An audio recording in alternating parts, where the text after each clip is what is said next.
حضرت عقیل بن ابو طالب رضی اللہ تعالیٰ عنہ سے روایت ہے، رسول اللہ صلی اللہ علیہ وسلم نے فرمایا، وضو کے لیے 1 مد پانی اور غسل کے لیے 1 صاع پانی کافی ہے۔ ایک آدمی نے کہا، ہمارے لیے تو کافی نہیں ہوتا۔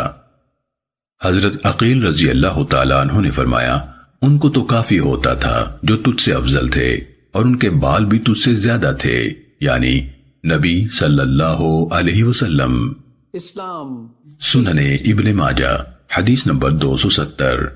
حضرت اسامہ بن عمیر حزلی رضی اللہ تعالیٰ عنہ سے روایت ہے، اللہ کے رسول صلی اللہ علیہ وسلم نے فرمایا، اللہ تعالیٰ پاکیزگی کے بغیر نماز قبول نہیں فرماتا، اور خیانت کے مال میں سے دیا ہوا صدقہ قبول نہیں فرماتا۔ امام ابن ماجہ نے ایک تیسری سند یعنی ابو بکر بن ابی حضرت عبداللہ بن عمر رضی اللہ تعالیٰ عنہما سے روایت ہے، رسول اللہ صلی اللہ علیہ وسلم نے فرمایا، اللہ تعالیٰ پاکیزگی کے بغیر نماز قبول نہیں فرماتا، اور خیانت کے مال میں سے صدقہ قبول نہیں فرماتا۔ سنن ابن ماجہ حدیث نمبر 272۔